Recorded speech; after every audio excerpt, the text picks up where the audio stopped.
ഈ വരാൻ പോകുന്ന നിയമസഭാ തെരഞ്ഞെടുപ്പിൽ ഇടതുപക്ഷ ജനാധിപത്യ മുന്നണിയുടെ നേതൃത്വത്തിൽ വീണ്ടും ഒരു ഗവൺമെന്റ് അധികാരത്തിലേറണം എന്നാണ് ഈ രാജ്യത്തെ ജനം ആഗ്രഹിക്കുന്നത്. ഇടതുപക്ഷ ജനാധിപത്യ മുന്നണിയുടെ നേതൃത്വത്തിൽ ഒരു ഗവൺമെന്റ് എന്തിന് അധികാരത്തിലേൽക്കണം, തുടർന്ന് ഭരണം എന്തിനുണ്ടാകണം?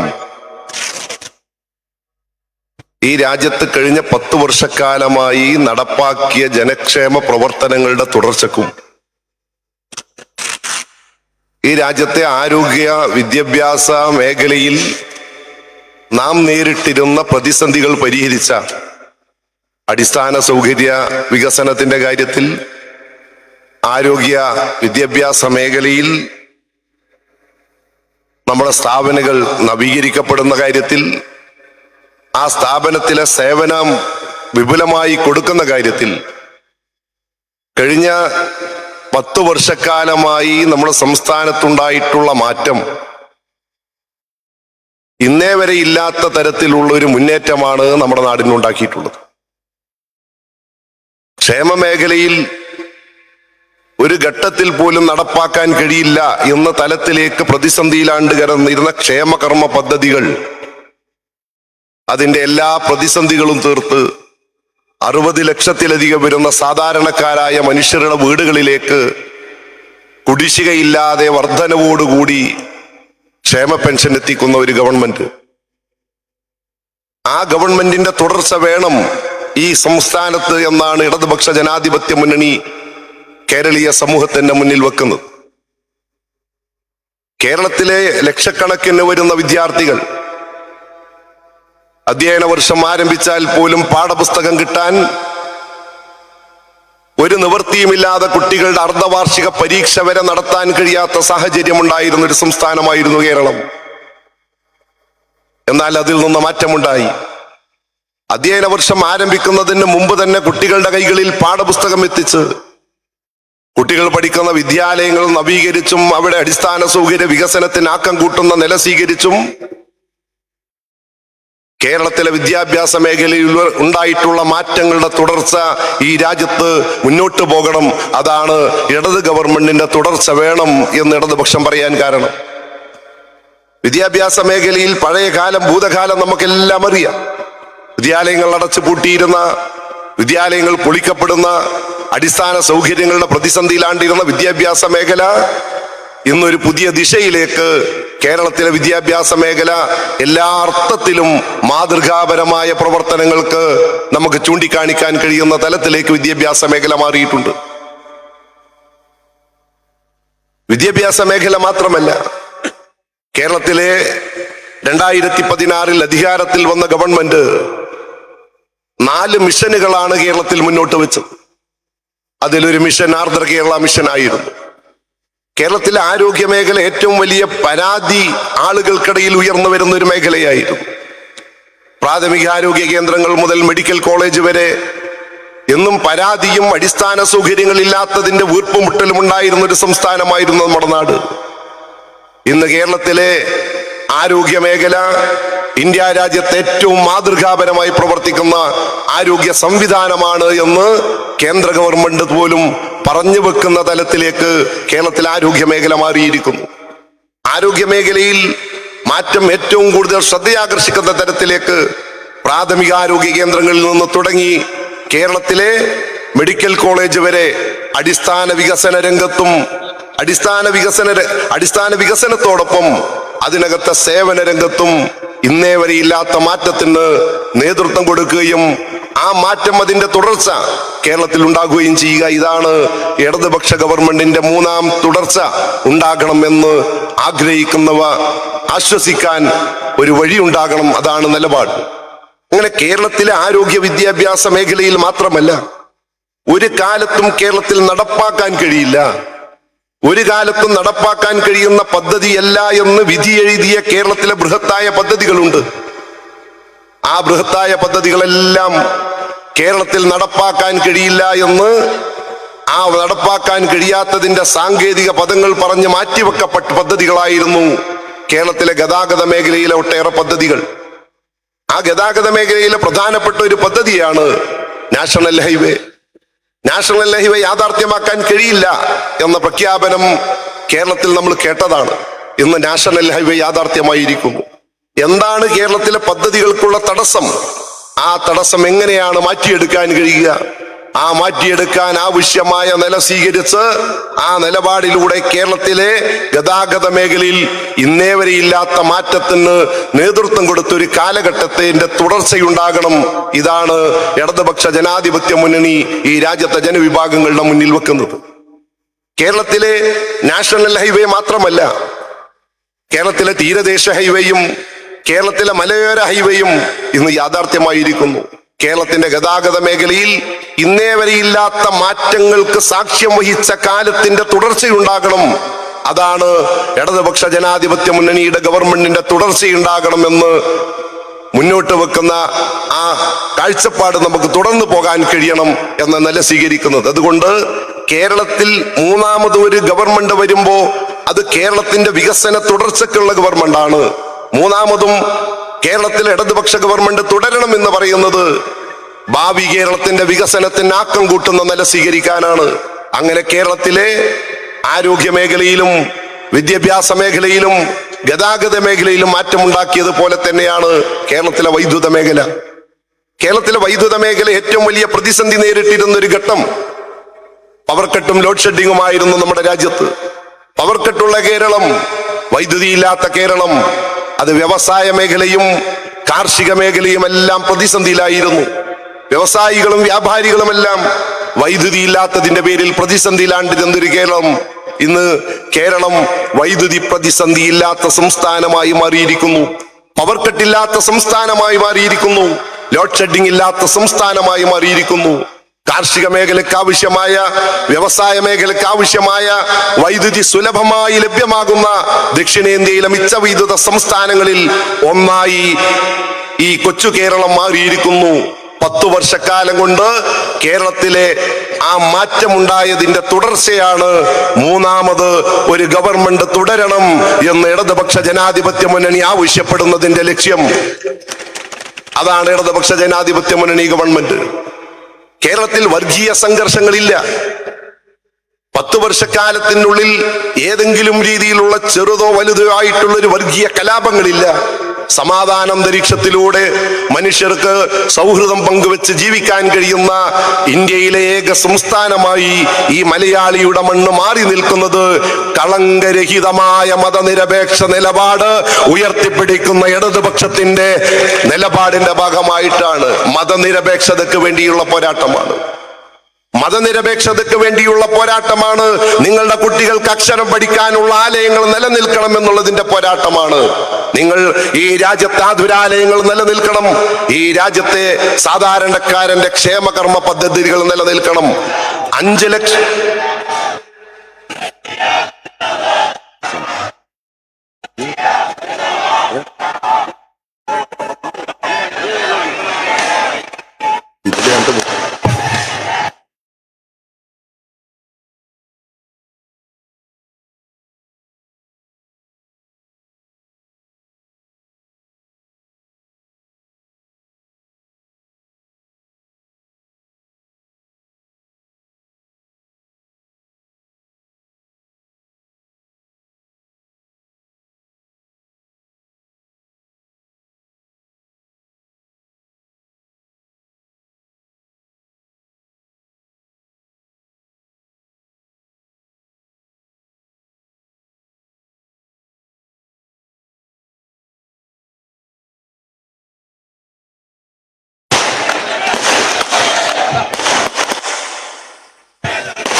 കേരളത്തിന്റെ പ്രിയങ്കരനായ മുഖ്യമന്ത്രി നമ്മളുടെ ഈ തെരഞ്ഞെടുപ്പ് കൺവെൻഷന്റെ ഭാഗമായി ഇവിടേക്ക് കടന്നു വരുന്നു. എല്ലാവർക്കും കേരളത്തിന്റെ മുഖ്യമന്ത്രി ഇതാ നമ്മളുടെ വേദിയിലേക്ക് കടന്നു വന്നുകൊണ്ടിരിക്കുകയാണ്.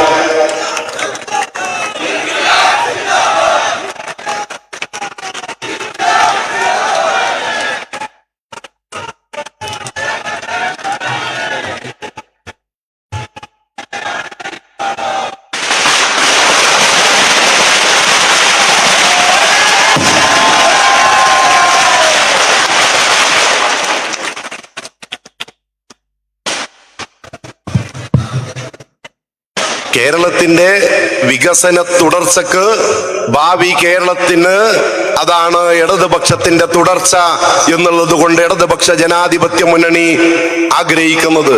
അത് 3.25 കോടി മലയാളിയുടെ മുന്നിൽ ഈ കേരളത്തിന്റെ മൂന്നാമതൊരു ഗവൺമെന്റ് വേണമെന്ന് ആഗ്രഹം വെച്ചത്, ഒരു റിക്വസ്റ്റ് വെച്ചത്, ഈ രാജ്യത്തിന്റെ വികസന പ്രവർത്തനത്തിന്റെ തുടർച്ചയുടെ, ഈ രാജ്യത്തിന്റെ ക്ഷേമ പ്രവർത്തനങ്ങളുടെ തുടർച്ചയ്ക്ക് വേണ്ടിയുള്ള ഒരു അഭ്യർത്ഥനയാണ് ഈ രാജ്യത്തെ ജനവിഭാഗങ്ങളുടെ മുന്നിൽ വെച്ചിട്ടുള്ളത്.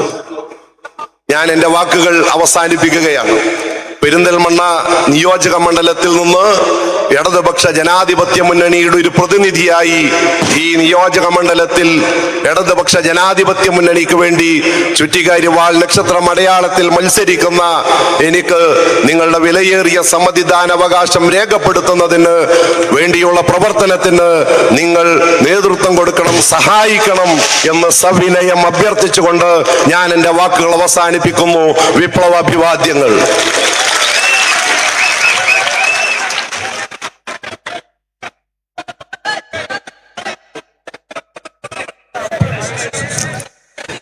ഇടതുപക്ഷ ജനാധിപത്യ മുന്നണിയുടെ പെരിന്തൽമണ്ണ മണ്ഡലം തെരഞ്ഞെടുപ്പ് റാലിയെ ഉദ്ഘാടനം ചെയ്യാൻ ഇവിടെ എത്തിയിട്ടുണ്ട്. പിണറായി വിജയൻ, നമ്മുടെ ബഹുമാനപ്പെട്ട ആദരണീയനായ മുഖ്യമന്ത്രി ഇവിടെ എത്തിയിട്ടുണ്ട്. സഹാവിനെ ആദരപൂർവ്വം ഏവർക്കും വേണ്ടി ഞാൻ സഹർഷം സ്വാഗതം ചെയ്യുകയാണ്.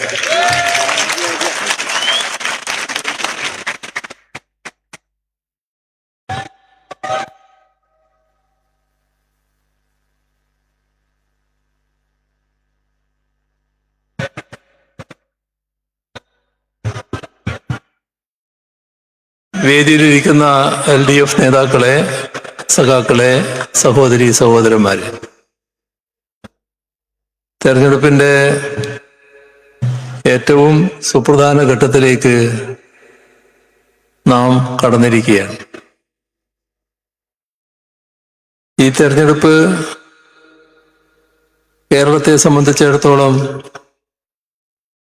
വളരെ പ്രധാനപ്പെട്ട ഒന്നാണ്. നമ്മുടെ നാട് ഇനി ഒരു തരത്തിലും നന്നാവില്ല എന്ന് കരുതിയ ഒരു കാലമുണ്ടായിരുന്നു. ആ കാലത്തോട് നാം വിട പറഞ്ഞു. ഇന്ന് എല്ലാ മേഖലയിലും കേരളം നല്ല രീതിയിൽ അഭിവൃദ്ധിപ്പെട്ടിരിക്കുകയാണ്. നാട് പൊതുവെ പുരോഗതി പ്രാപിച്ചിരിക്കുകയാണ്. എല്ലാവരുടെയും നിത്യജീവിതത്തിൽ അനുകൂലമായ മാറ്റമുണ്ടായിരിക്കുകയാണ്. നടക്കില്ല എന്ന് കരുതിയ പദ്ധതികൾ ചിലത് പൂർത്തിയായി, ചിലത് പൂർത്തിയാകുന്നതിൻ്റെ അടുത്തെത്തിയിരിക്കുന്നു, മറ്റേത് നല്ല വഴിക്ക് നീങ്ങുന്നു. ഒരുപാട് പുതിയ പദ്ധതികൾ ഏറ്റെടുക്കാൻ കഴിഞ്ഞിരിക്കുന്നു. എല്ലാം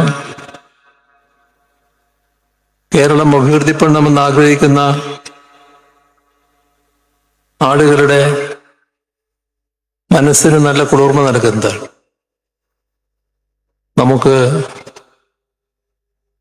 പലതും ചെയ്യാൻ കഴിയും. എൻ്റെ നാടും ലോകത്തിൻ്റെ വികസനത്തോടൊപ്പം സഞ്ചരിക്കുന്ന നാടാണ് എന്ന അഭിമാന ബോധത്തിലേക്ക് മലയാളി ഉയർന്നിരിക്കുന്നു. ഇതുകൊണ്ടെല്ലാമായില്ല. നമുക്ക് ഇനിയും മുന്നോട്ട് പോകേണ്ടതുണ്ട്, ഇനിയും പുരോഗതി പ്രാപിക്കേണ്ടതുണ്ട്. പൂർത്തിയാക്കേണ്ട പദ്ധതികൾ പൂർത്തിയാക്കേണ്ടതുണ്ട്. നാടിൻ്റെ വികസനത്തിന് പുതിയ പദ്ധതികൾ ആവിഷ്കരിക്കേണ്ടതുണ്ട്.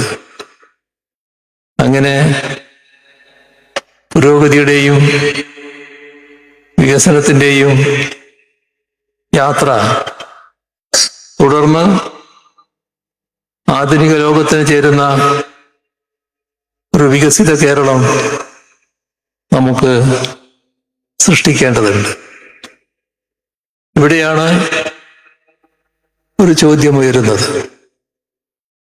ഇപ്പോ എത്തി നിൽക്കുന്നിടത്തുനിന്ന് തുടരണോ, അല്ല ഒരിടവേള വേണമോ? ഇതാണ് സാധാരണഗതിയിൽ നമ്മുടെ നാട്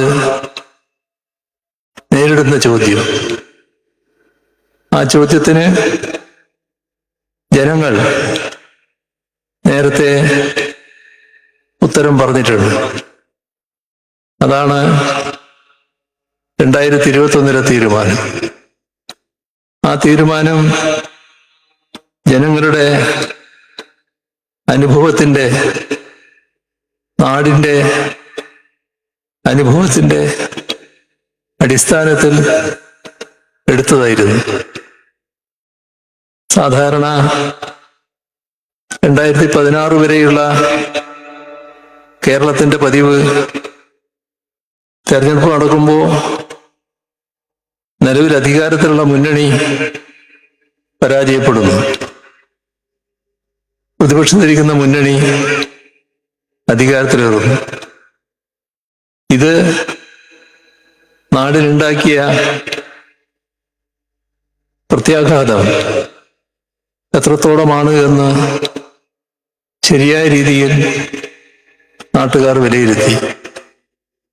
രണ്ട് മുന്നണിയാണ് കേരളത്തിൽ പ്രധാനമായി ഉണ്ടായത്. ഒന്ന് LDF, മറ്റത് UDF.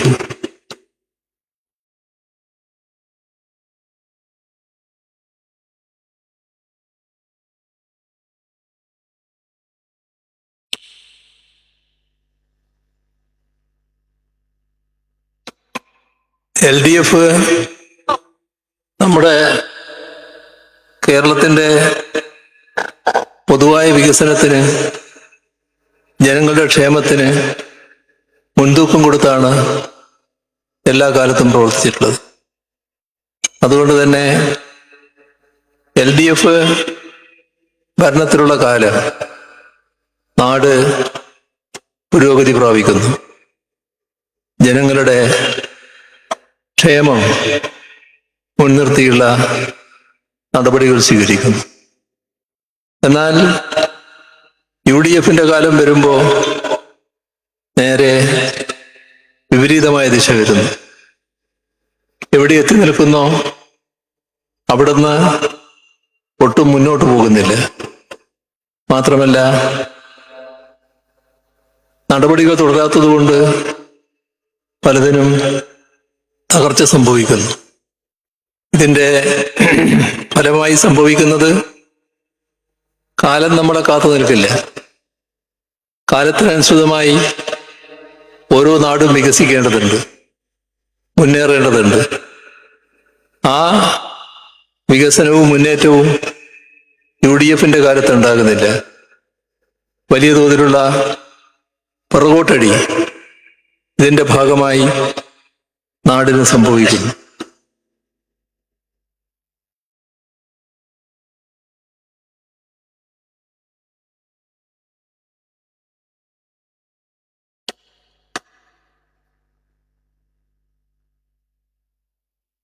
ഇത് എല്ലാ ഘട്ടത്തിലും ഓരോ 5 വർഷം കൂടുമ്പോഴും നാട്ടിലുണ്ടായ അനുഭവമാണ്. ഇപ്പോ ജനങ്ങളുടെ ക്ഷേമം, ആ ക്ഷേമം മുൻനിർത്തിയുള്ള നടപടികൾ ആലോചിച്ചാൽ നമ്മുടെ ക്ഷേമ പെൻഷന്റെ ഉദാഹരണം എടുത്താൽ മതി.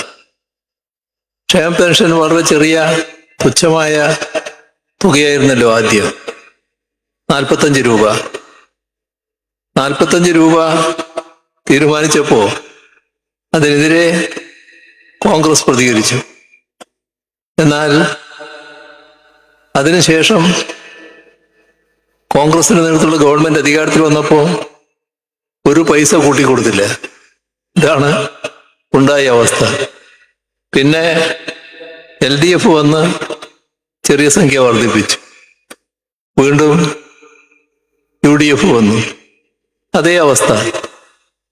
ഒന്നും കൂട്ടിക്കൊടുക്കാൻ തയ്യാറായില്ല. അതേ നില തുറന്നു. വീണ്ടും LDF വന്നു. ഇവിടെ എന്താ കാണാൻ കഴിയുക? LDF അധികാരത്തിൽ വരുമ്പോൾ പെൻഷൻ കൃത്യമായി കൊടുക്കുന്നു. മാത്രമല്ല, പെൻഷൻ കൃത്യമായി കൊടുക്കൽ മാത്രമല്ല, കാലോചിതമായി പരിഷ്കരിക്കുന്നു, വർദ്ധിപ്പിക്കുന്നു. നമ്മുടെ നാടിന്റെ അനുഭവമാണല്ലോ ഇത്. എന്നാൽ UDF അധികാരത്തിൽ നിന്ന് ഇറങ്ങുമ്പോൾ ആ ചെറിയ പെൻഷൻ എത്രത്തോളാണ് കുടിശ്ശികയായി വെച്ചിരുന്നത്? ഇപ്പോ 2006 LDF ഗവൺമെന്റ് അധികാരത്തിൽ വരുമ്പോൾ അന്ന് കൊടുക്കേണ്ടിയിരുന്ന പെൻഷൻ, അതിന് മുന്നരത്തെ LDF ഗവൺമെന്റ് 500 രൂപയാക്കി. LDF ഗവൺമെന്റ് 2006 അധികാരത്തിൽ വരുമ്പോൾ അന്ന് കൊടുക്കേണ്ടിയിരുന്ന പെൻഷൻ തുച്ഛമായ തുകയാണ്. 28 മാസത്തെ കുടിശ്ശികയാണ്. ആ കുടിശ്ശിക കൊടുത്ത് അന്ന് ചെറിയ പെൻഷനാണ്, അത് 500 രൂപയാക്കി LDF ഗവൺമെന്റ് വർദ്ധിപ്പിക്കുന്നു. 500 രൂപയാക്കിയ ഇപ്പൊ 45-ൽ നിന്ന് 500 രൂപയിലേക്ക് എത്തുമ്പോൾ ആ 500 രൂപയുടെ ആ വർധനവ്, ഓരോ ഘട്ടത്തിലും ഉണ്ടായ വർധനവ് LDF ഗവൺമെന്റ് മാത്രമാണ് വരുത്തിയത്.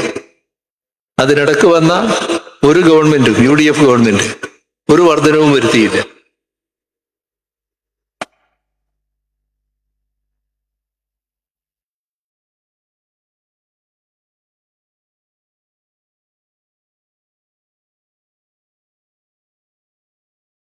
എന്നാൽ 2011-16 കാലം ചെറിയ വർധനവ് വരുത്തി.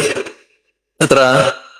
ആദ്യം ചരിത്രത്തിൽ ആദ്യമായിട്ട് 100 രൂപ 500, 600 ആക്കി. പക്ഷെ ഒരു പൈസയും കൊടുക്കാനല്ല, ആ വർധനവ് കൊടുത്തില്ല. വർധനവ് കൊടുത്തില്ല എന്ന് മാത്രമല്ല, അത് വലിയ തോതിൽ കുടിശ്ശികയാക്കി. 2016 LDF സർക്കാർ വരുമ്പോൾ അന്ന് കൊടുക്കാനുള്ള കുടിശ്ശിക 18 മാസത്തത്. ഇതാണ് UDF. ആ ജനങ്ങളുടെ ക്ഷേമത്തെക്കുറിച്ച് ഒരു ചിന്തയുമില്ല. ജനങ്ങളുടെ ക്ഷേമത്തിന് ഉതകുന്ന ഒരു നടപടിയും സ്വീകരിക്കില്ല. കാലാകാലമായി വർധനവ് LDF സർക്കാർ വരുത്തുന്നു. കൃത്യമായി അത് പാവപ്പെട്ടവർക്ക് നൽകുകയും ചെയ്യുന്നു. ഇപ്പോ 2016 അധികാരത്തിൽ വരുമ്പോൾ 600 രൂപ പെൻഷൻ, 18 മാസത്തെ കുടിശ്ശിക, അത് മുഴുവൻ കൊടുത്തു തീർത്തു. പിന്നെ വർധനവ് തുടങ്ങി. ആ വർധനവെല്ലാം ഓരോ മാസവും കൊടുക്കുകയാണ്. ഏതുവരെ? 1600 രൂപ വരെ.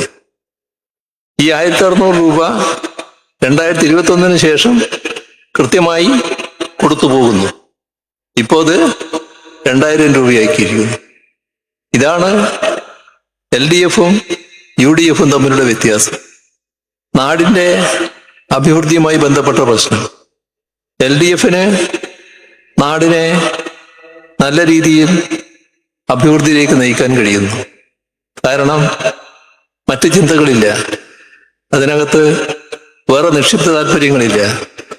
എല്ലാ കാര്യങ്ങളും ശരിയായ രീതിയിൽ നടന്നു പോകണം, പദ്ധതി സമയബന്ധിതമായി തീർക്കണം. അതിൻ്റെ ഭാഗമായുള്ള ഇടപെടലുകൾ ഗവൺമെന്റ് ഭാഗത്തുണ്ടാകുന്നു. നല്ല നിലയിൽ കാര്യങ്ങൾ നീങ്ങുന്നു, സമയബന്ധിതമായി തീർക്കപ്പെടുന്നു. UDF-ന് വേറെ സംസ്കാരമാണ്, ഈ സംസ്കാരമല്ല. LDF-ന്റെ ഈ സംസ്കാരത്തിന്റെ ഭാഗമായി കേരളത്തിന് ഇപ്പോ ആർജിക്കാൻ കഴിഞ്ഞ ഒരു സ്ഥാനമുണ്ട്. അഴിമതി ഏറ്റവും കുറഞ്ഞ നാട്, അതാണ് കേരളം നേടിയ സ്ഥാനം ഇന്ത്യയിൽ. എന്തുകൊണ്ടാ അങ്ങനെ ഒരു സ്ഥാനം നേടാൻ കഴിഞ്ഞത്? LDF അധികാരത്തിലുള്ളത് കൊണ്ടല്ലേ. LDFന്റെ സംസ്കാരമല്ലേ അതിന് കാരണം? അഴിമതിയോട് വിട്ടുവീഴ്ചയില്ല, മറ്റ് നിക്ഷിപ്ത താല്പര്യങ്ങളില്ല. അത്തരമൊരു സംസ്കാരം UDFന് പുലർത്താൻ കഴിയോ? UDFന് അത്തരമൊരു സംസ്കാരമുണ്ടോ? UDFന്റെ കാലത്തെക്കുറിച്ചൊന്ന് ആലോചിച്ച് നോക്കി. ഏതെങ്കിലും ഘട്ടത്തിൽ ഇത്തരത്തിലുള്ള ഒരു സംസ്കാരം പടുത്തുയർത്താനോ നടപ്പിലാക്കാനോ അവർക്ക് കഴിഞ്ഞിട്ടുണ്ടോ? എന്തെല്ലാം നിക്ഷിപ്ത താല്പര്യങ്ങളാണ്. നിക്ഷിപ്ത താല്പര്യം വെച്ച് കാര്യങ്ങൾ നീക്കുമ്പോൾ അതിന്റെ ഭാഗമായുള്ള തെറ്റായ സമ്പ്രദായങ്ങൾ, നടപടികൾ ഒരു ഭാഗത്തുണ്ടാവുകയില്ലേ? ഏതെല്ലാം തരത്തിലുള്ള ആക്ഷേപങ്ങൾ, ആരോപണങ്ങൾ ആ കാലത്ത് ഉയർന്നു വന്നു എന്ന് ആലോചിക്കുക.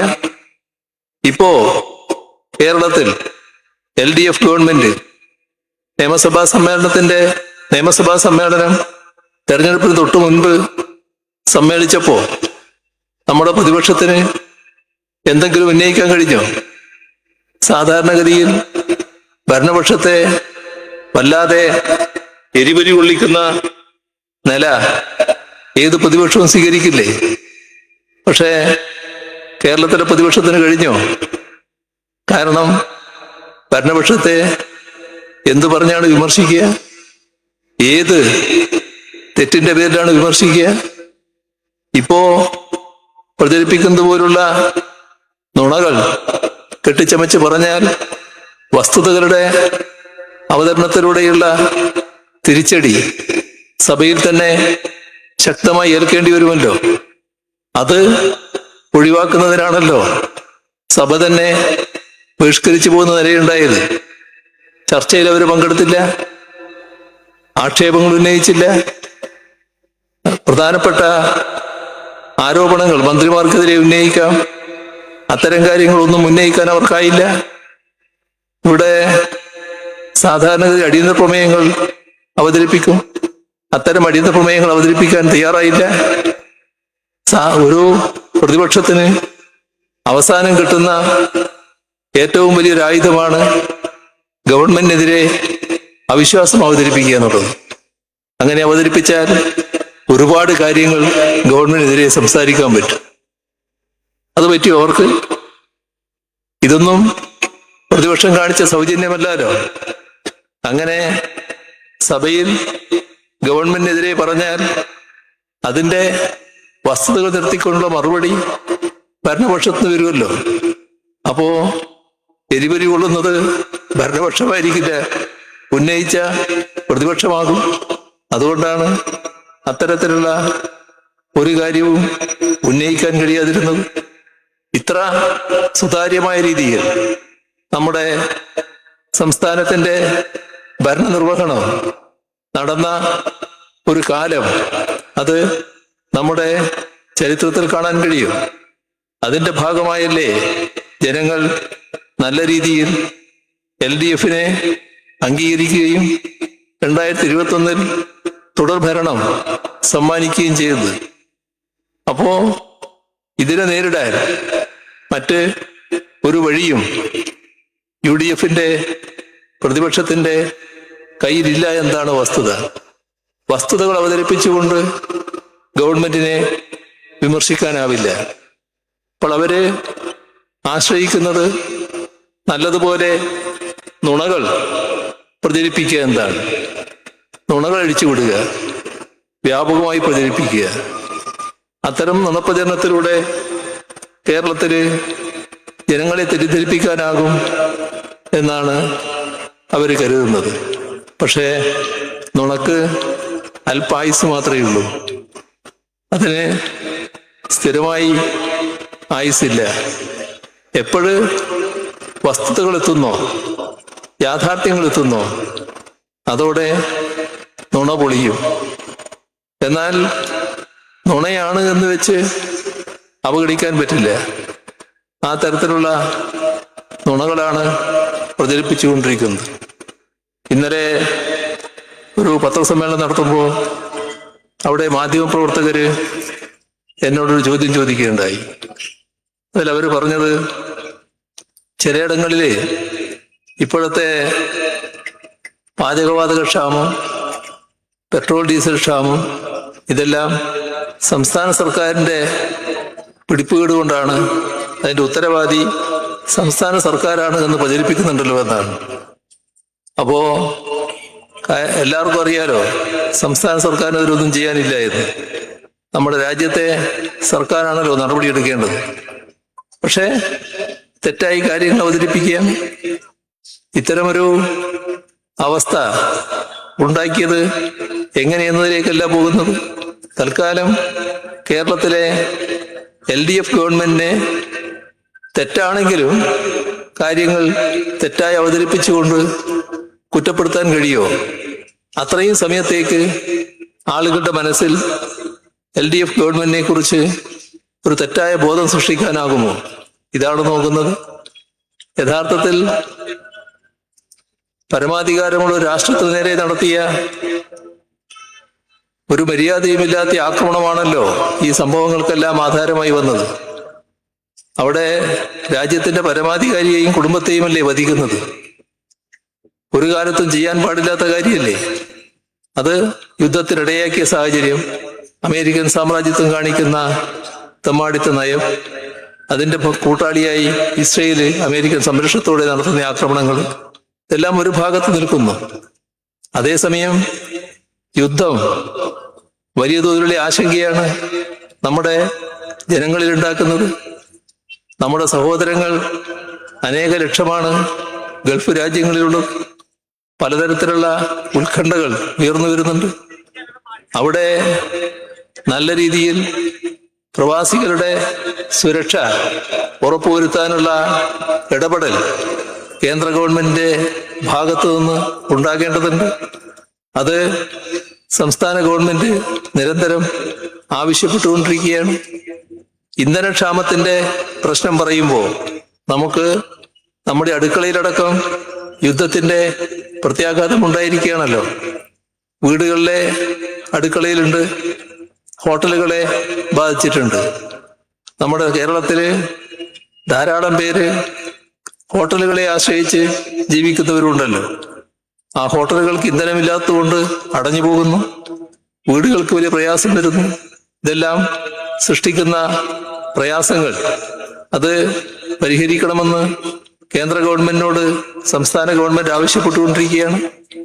എന്നാൽ ഇവിടെ നമ്മൾ കാണേണ്ട ഒരു കാര്യം, നമ്മുടെ രാജ്യത്തിന് ഒരു തരത്തിലുള്ള ഇന്ധനക്ഷാമവും ഉണ്ടാകുമായിരുന്നില്ല. എങ്ങനെയായിരുന്നുവെങ്കിൽ നേരത്തെ ഒരു നിർദ്ദേശമുണ്ടായിരുന്നു. ആ നിർദ്ദേശം ഇറാനിൽ നിന്ന് വാതകം, ഇറാനിൽ ഇഷ്ടം പോലെ വാതകമുണ്ട്, അവര് പൈപ്പിലൂടെ ഇന്ത്യയിലേക്ക് എത്തിക്കും. പാകിസ്ഥാനിലൂടെയാണ് ആ പൈപ്പ് വരേണ്ടത്. ഏകദേശം കരാർ ഒപ്പിട്ടെടുത്തെത്തി, നടപ്പാകേണ്ട ഘട്ടത്തിലെത്തി. അപ്പോ അമേരിക്കക്ക് ഇത് ഇഷ്ടായില്ല. അമേരിക്ക പറഞ്ഞു നടപ്പാക്കാൻ പാടില്ല എന്ന് ഇന്ത്യയോട് പറഞ്ഞു. ഇന്ത്യ ഗവൺമെന്റ് അതിന് വഴങ്ങിക്കൊടുത്തു. ആരാ ഗവൺമെന്റ്? ഇപ്പോഴുള്ള ഗവൺമെന്റ് അല്ല, നേരത്തെയുള്ള ഗവൺമെന്റ്, മൻമോഹൻ സിംഗിന്റെ ഗവൺമെന്റ്, കോൺഗ്രസ് നേതൃത്വമുള്ള ഗവൺമെന്റ്. ഓർമ്മയില്ലേ? UPA കാലം ആണവ കരാർ ഒപ്പിട്ടത്. അമേരിക്കയിൽ നിന്ന് ആവശ്യമായ ഇന്ധനം മുഴുവൻ ഇന്ത്യക്ക് കിട്ടുമെന്നായിരുന്നു കോൺഗ്രസ് നേതാക്കന്മാർ നാടുകളെ പ്രസംഗിച്ച് നടന്നത്, ആണവ കരാറിനെ ന്യായീകരിച്ചുകൊണ്ട്. അപ്പോ ഇപ്പോ ഉള്ള പ്രതിസന്ധി നമ്മൾ അനുഭവിക്കേണ്ടി വരില്ലായിരുന്നു അന്ന് നടപ്പാക്കിയിരുന്നു. അത് ഒഴിവാക്കിയത്, ഈ വിന വരുത്തി വെച്ചത് ആ കരാർ ഒപ്പിടാത്തതിന്റെ ഭാഗമായിട്ടാണ്. ആ കരാർ ഒപ്പിടാനുള്ള അവകാശം നമുക്കാണല്ലോ. എന്തിന്? അമേരിക്കയുടെ ഇംഗിതത്തിന് കോൺഗ്രസ് വഴങ്ങിക്കൊടുത്തു. കോൺഗ്രസും BJPയും തമ്മിൽ എന്താണ് വ്യത്യാസം? അമേരിക്കയുടെ ഈ ഇംഗിതത്തിന് കോൺഗ്രസ് വഴങ്ങിക്കൊടുത്തു. ഇപ്പോ നമ്മുടെ രാജ്യത്തിന് എണ്ണ വാങ്ങാൻ, റഷ്യയിൽ നിന്ന് എണ്ണ വാങ്ങാൻ അനുമതി നൽകാൻ അമേരിക്കയോട് നരേന്ദ്രമോദിയുടെ ഗവൺമെന്റ് അഭ്യർത്ഥിക്കുകയാണ്. നമ്മളൊരു പരമാധികാര രാഷ്ട്രമല്ലേ, എന്തിനാണ് മറ്റൊരു രാജ്യത്തിന് അനുമതി നമുക്ക്? അമേരിക്ക പറയുന്നു ഞങ്ങൾ അനുവദിച്ചിരിക്കുന്നു 30 ദിവസത്തേക്ക്. എവിടെ പോയി നമ്മുടെ പരമാധികാരം? എന്താണ് ഈ രണ്ടു കൂട്ടരും ചെയ്യുന്നത്? നമ്മുടെ രാജ്യത്തെ അമേരിക്കയുടെ വിനീത വിധേയ രാഷ്ട്രമാക്കി മാറ്റുകയല്ലേ? ഒരു സാമന്ത രാഷ്ട്രത്തിന്റെ മട്ടിലേക്ക് നമ്മുടെ രാജ്യത്തെ മാറ്റുകയല്ലേ? അതല്ലേ പ്രശ്നം?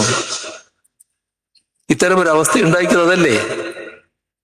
ഇതിനിടയിലും നമ്മുടെ ജനങ്ങളുടെ ആശങ്ക ദൂരീകരിക്കാൻ ആവശ്യമായ നടപടികൾ സ്വീകരിക്കണമെന്നാണ് എല്ലാ ഘട്ടത്തിലും കേന്ദ്ര ഗവൺമെന്റിനോട് സംസ്ഥാനം ആവശ്യപ്പെട്ടുകൊണ്ടിരിക്കുന്നത്.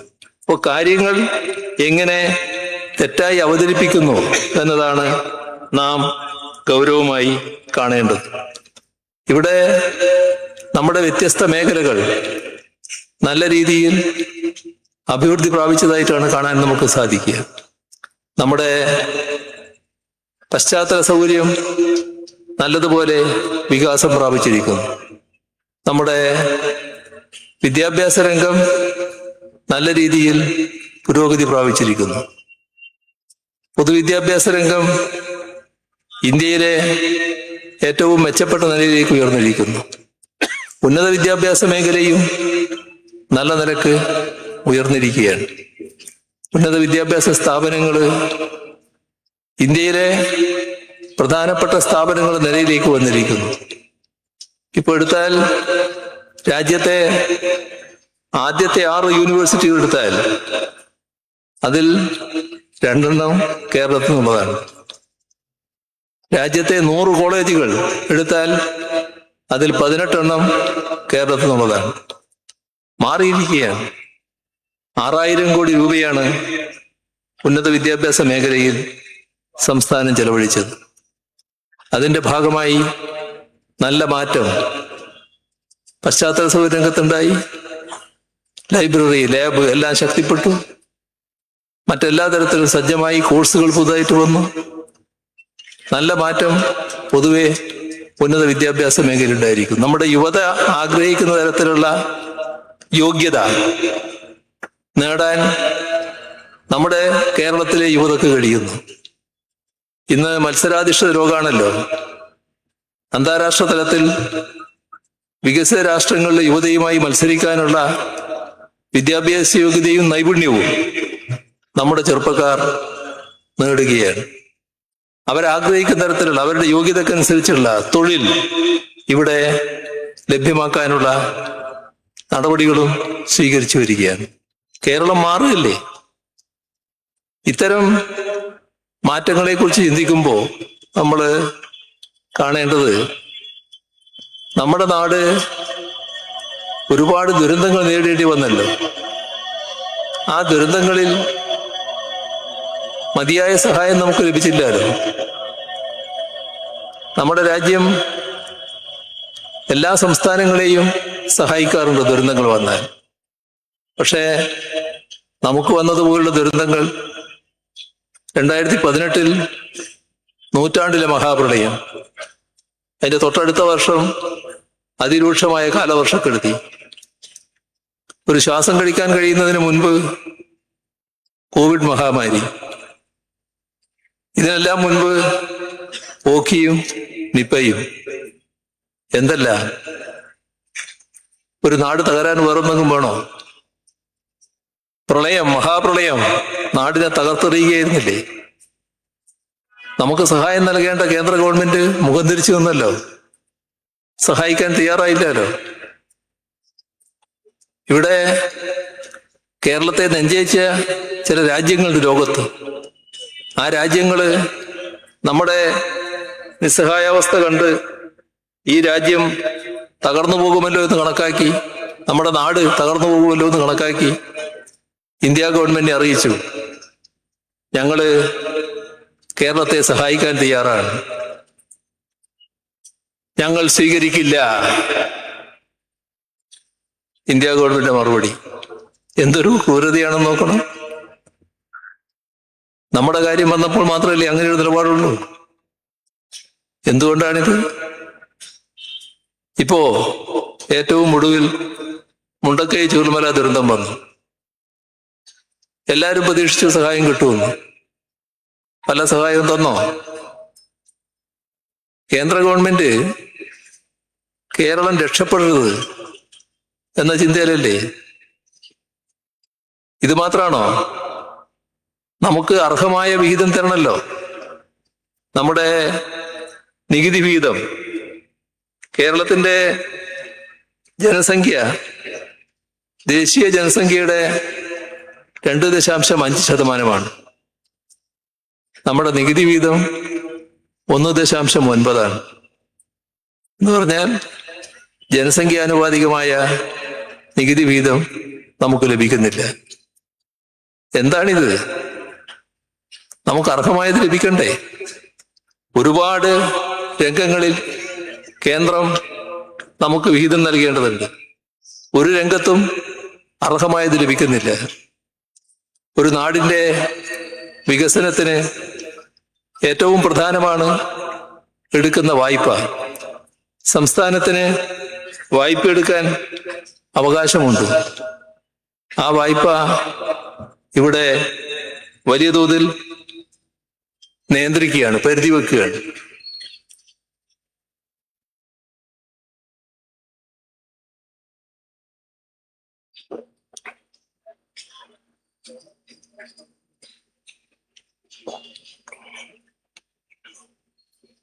എന്താണ് വായ്പ? എന്തിനാണ് വായ്പ? നാടിന്റെ വികസനത്തിനാണ്. എടുക്കുന്ന വായ്പാ തുകയിൽ 90% വികസന മൂലധന നിക്ഷേപമാണ്. നിങ്ങൾ അങ്ങനെ വികസിക്കണ്ട എന്നാണ് കേന്ദ്രത്തിന്റെ നിലപാട്. കേരളം തകരട്ടെ എന്ന സമീപനം. ഇതിനെതിരെ നിരവധി നിവേദനങ്ങൾ നമ്മൾ കൊടുത്തു. ഒരുപാട് പ്രക്ഷോഭങ്ങൾ നടത്തി. സുപ്രീം കോടതിയിൽ പോയി. സുപ്രീം കോടതി കേരളത്തിന്റെ വാദത്തിൽ കടപ്പെട്ടെന്ന് കണ്ടു. സുപ്രീം കോടതി ഈ കാര്യങ്ങൾ ഭരണഘടനാ ബെഞ്ചിന് വിട്ടു. ഭരണഘടനാ ബെഞ്ച് ഇപ്പോൾ വിശദമായി പരിശോധിച്ചു വരികയാണ്. എന്തുകൊണ്ടാണ് ഇത്തരമൊരു നിലപാട് കേന്ദ്ര ഗവൺമെന്റ് സ്വീകരിക്കുന്നത്? അത് രാഷ്ട്രീയമാണ്. അതായത് കേന്ദ്രത്തിന് ഭരണത്തിന് നേതൃത്വം ബി.ജെ.പിയുടെ നേതൃത്വം ആർ.എസ്.എസിനെയും ബി.ജെ.പിയെയും രാജ്യത്തിന്റെ പല ഭാഗങ്ങളും സ്വീകരിച്ചിട്ടുണ്ട്. അവർക്ക് അവിടങ്ങളിൽ പിന്തുണ ലഭിച്ചിട്ടുണ്ട്. എന്നാൽ കേരളം സ്വീകരിക്കുന്നില്ല. കേരളത്തിന്റെ പ്രത്യേകത എന്താ? ജാതിഭേദവും മതദ്വേഷവും ഇല്ലാതെ എല്ലാവരും സോദരന്മാരായി കഴിയുന്ന നാടാണ് കേരളം. മതനിരപേക്ഷതയുടെ വിളനിലമാണ്. ഈ നാട് ആർ.എസ്.എസിനെയും ബി.ജെ.പിയെയും അംഗീകരിക്കുന്നില്ല. ജനങ്ങൾ അതിന് തയ്യാറല്ല. അതിന്റെ വിരോധം അത് പകയായി വിദ്വേഷമായി മാറുന്നു. അതിൽ നിന്നാണ് കേരളം തകരട്ടെ എന്ന നിലപാട് കേന്ദ്ര ഗവൺമെന്റ് വരുന്നത്. ഇവിടെ ബി.ജെ.പിയുടെ നില ഇത്. എന്താണ് കോൺഗ്രസിന്റെയും യു.ഡി.എഫിന്റെയും നില? ഈ ഘട്ടങ്ങളിലൊക്കെ കേരളത്തോടൊപ്പം അവർ നിന്നോ? കേരളം തകരട്ടെ എന്ന സമീപനത്തോടൊപ്പമല്ലേ നിന്നത്? ഒരു ഘട്ടത്തിലും കേരളത്തിന് വേണ്ടി അവരുടെ ശബ്ദം ഉയർന്നില്ലാലോ. ഞങ്ങള് പ്രക്ഷോഭം നടന്ന ഘട്ടത്തിൽ അവരോട് ചോദിച്ചു, ഇത് കേരളത്തിന്റെ പൊതുവായ പ്രശ്നമല്ലേ, നമുക്ക് ഒന്നിച്ച് പ്രക്ഷോഭം നടത്തിക്കൂടെ? ഇല്ല, ഞങ്ങളില്ല. ഇതാണ് മറുപടി. എന്താണ് അവർക്ക് പ്രശ്നം? എന്തുകൊണ്ടാണ് യോജിച്ച പ്രക്ഷോഭത്തിന് മടി കാണിക്കുന്നത്? നമ്മുടെ കേരളത്തെ തകർക്കുന്ന നടപടികൾ ചോദ്യം ചെയ്യണ്ടേ? പാർലമെന്റിൽ കേരളത്തിൽ നിന്ന് പോയ യു.ഡി.എഫ് എംപിമാര് നിരനിരയായിട്ടിരിക്കുകയാണല്ലോ. ആരെങ്കിലും ഒരാൾ സംസാരിച്ചോ കേന്ദ്ര ഗവൺമെന്റിനെതിരായിട്ട്? എന്താണ് ബി.ജെ.പിയുടെ മനസ്സിൽ ഒരു തരത്തിലുള്ള കാലുഷ്യവും ഉണ്ടാകരുത് എന്ന നിർബന്ധം കോൺഗ്രസിനും യു.ഡി.എഫിനും വരാൻ കാരണം? ഇതല്ലേ നമ്മുടെ അനുഭവം? അതിന്റെ ഭാഗമായി അഥവാ സംസാരിക്കുന്നുണ്ടെങ്കിൽ കേരളത്തെ കുറ്റപ്പെടുത്താൻ, കേരള ഗവൺമെന്റിനെ കുറ്റപ്പെടുത്താൻ അതിനെ തയ്യാറായിട്ടുണ്ട്. ഇവിടെ 2016 വരെ പല ഘട്ടങ്ങളിൽ ഭരിച്ച ഒരു മുന്നണിയല്ലേ കോൺഗ്രസും UDF-ഉം. എങ്ങനെ അവർക്ക് BJP-യോടൊപ്പം കേരളം തകരട്ടെ എന്ന വികാരം പങ്കിടാനായി? എന്നാൽ നാം കാണേണ്ടത് ഇവരാഗ്രഹിച്ചതുപോലെ നമ്മുടെ നാട് തകർന്നുപോയില്ല. നമ്മുടെ അതിജീവനം ലോകവും രാജ്യവും അത്ഭുതാതരങ്ങളിലൂടെയാണ് നോക്കിക്കണ്ടത്. നമുക്കതിൽ ആശ്ചര്യമില്ല. കാരണം നാടിന്റെ ഒരുമയും ജനങ്ങളുടെ ഐക്യവും അതാണ് ഇത്ര കരുത്തായ അതിജീവനത്തിലേക്ക് എത്തിച്ചത്. എല്ലാ കാര്യങ്ങളും നാടും ജനങ്ങളും ഒപ്പമായിരുന്നു. ഈ പതിറ്റാണ്ട് ജനങ്ങളുടെ കൂടെയാണ് ഞങ്ങൾ യാത്ര ചെയ്തത്. ജനങ്ങൾ ഞങ്ങളുടെയും കൂടെ ഉണ്ടായിരുന്നു. അതിന്റെ ഭാഗമായി തന്നെയാണ് മാറ്റങ്ങൾ സൃഷ്ടിക്കാനായത്. ഈ യാത്ര തുടരുകയാണ്. അത് തുടരണം എന്ന് തന്നെയാണ് ജനങ്ങളും ആഗ്രഹിക്കുന്നത്. ആ വഴിയിലാണ് ഞങ്ങൾ ഈ തെരഞ്ഞെടുപ്പിനെയും ജനങ്ങളോടൊപ്പം നിന്നുകൊണ്ട് നേരിടുന്നത്. ഇവിടെ ഈ തെരഞ്ഞെടുപ്പിൽ തികഞ്ഞ ശുഭാപ്തി വിശ്വാസമാണ് ഞങ്ങൾക്കുള്ളത്. കാരണം ജനങ്ങളെ ഞങ്ങൾ എല്ലാ കാലത്തും വിശ്വസിച്ചിട്ടുണ്ട്. ജനങ്ങൾ വലിയ തോതിൽ വിശ്വാസം ഞങ്ങളിലും അർപ്പിച്ചിട്ടുണ്ട്. ഇവിടെ ഈ മണ്ഡലം ഇത്തവണ മുഹമ്മദ് ഹനീഫിയാണ് ഞങ്ങൾ സ്ഥാനാർത്ഥിയായി നോക്കിയിരിക്കുന്നത്. മുഹമ്മദ് ഹനീഫിയെ വൻപിച്ച ഭൂരിപക്ഷം നൽകി തെരഞ്ഞെടുത്ത് വിജയിപ്പിക്കുക എന്ന് അഭ്യർത്ഥിച്ചുകൊണ്ട് അവസാനിപ്പിക്കുന്നു. നിങ്ങൾക്കെന്റെ അഭിവാദ്യം.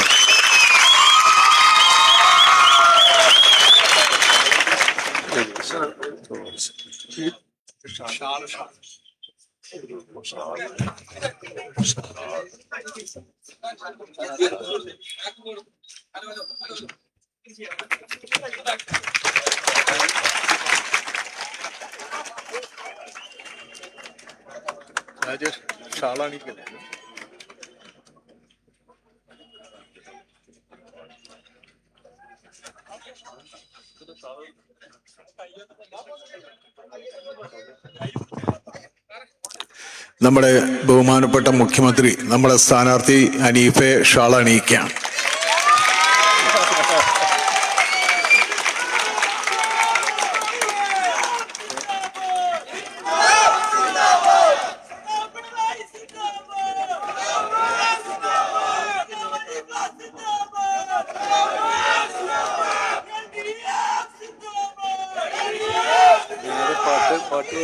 ചെയ്തോട്ടെ പ്രസംഗം ഇറങ്ങിയിട്ട്